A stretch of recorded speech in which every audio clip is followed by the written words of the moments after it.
اور شاہ اسرائیل یہوآخز کے بیٹے یوآس کے دوسرے سال سے شاہ یہودہ یوآس کا بیٹا امسیاہ سلطنت کرنے لگا۔ وہ 25 برس کا تھا جب سلطنت کرنے لگا، اور اس نے یروشلم میں 29 برس سلطنت کی۔ اس کی ماں کا نام یہوعدان تھا جو یروشلم کی تھی، اور اس نے وہ کام کیا جو خداوند کی نظر میں بھلا تھا، تو بھی اپنے باپ داؤد کی مانند نہیں، بلکہ اس نے سب کچھ اپنے باپ یوآس کی مانند کیا، کیونکہ اونچے مقام ڈھائے نہ گئے۔ لوگ ہنوز اونچے مقاموں پر قربانی کرتے اور بخور جلاتے تھے، اور جب سلطنت اس کے ہاتھ میں مستحکم ہو گئی تو اس نے اپنے ان ملازموں کو جنہوں نے اس کے باپ بادشاہ کو قتل کیا تھا جان سے مارا، پر اس نے ان خونیوں کے بچوں کو جان سے نہ مارا، کیونکہ موسیٰ کی شریعت کی کتاب میں جیسا خداوند نے فرمایا لکھا ہے کہ بیٹوں کے بدلے باپ نہ مارے جائیں اور نہ باپ کے بدلے بیٹے مارے جائیں، بلکہ ہر شخص اپنے ہی گناہ کے سبب سے مرے۔ اور اس نے وادی شور میں 10,000 ادومی مارے اور سلا کو جنگ کر کے لے لیا، اور اس کا نام یوکتیل رکھا جو آج تک ہے۔ تب امسیہ نے شاہ اسرائیل یہوآس بن یہوآخز بن یاہو کے پاس قاصد روانہ کیے اور کہلا بھیجا کہ ذرا آ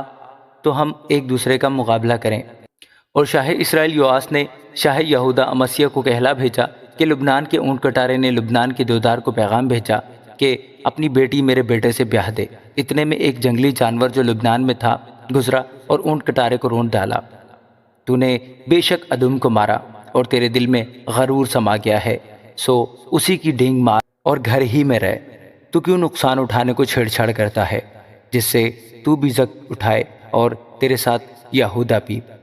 پر امسیہ نے نہ مانا۔ تب شاہ اسرائیل یوآس نے چڑھائی کی، اور وہ اور شاہ یہودہ امسیہ بیت شمس میں جو یہودہ میں ہے ایک دوسرے کے مقابل ہوئے، اور یہودہ نے اسرائیل کے آگے شکست کھائی، اور ان میں سے ہر ایک اپنے ڈیرے کو بھاگا۔ لیکن شاہ اسرائیل یوآس نے شاہ یہودہ امسیہ بن یوآس بن اخزیہ کو بیت شمس میں پکڑ لیا اور یروشلم میں آیا، اور یروشلم کی دیوار افرائیم کے پھاٹک سے کونے والے پھاٹک تک 400 ہاتھ کے برابر ڈھا دی، اور اس نے سب سونے اور چاندی کو اور سب برتنوں کو جو خداوند کی ہیکل اور شاہی محل کے خزانوں میں ملے اور کفیلوں کو بھی ساتھ لیا، اور سامریا کو لوٹا۔ اور یوآس کے باقی کام جو اس نے کیے اور اس کی قوت، اور جیسے شاہ یہودہ امسیہ سے لڑا، سو کیا وہ اسرائیل کے بادشاہوں کی تواریخ کی کتاب میں قلم بند نہیں؟ اور یوآس اپنے باپ دادا کے ساتھ سو گیا اور اسرائیل کے بادشاہوں کے ساتھ سامریا میں دفن ہوا، اور اس کا بیٹا یروبعام اس کی جگہ بادشاہ ہوا۔ اور شاہ یہودہ یوآس کا بیٹا امسیہ شاہ اسرائیل یہوآخز کے بیٹے یوآس کے مرنے کے بعد 15 برس جیتا رہا۔ اور امسیہ کے باقی کام، سو کیا وہ یہودہ کے بادشاہوں کی تواریخ کی کتاب میں قلم بند نہیں؟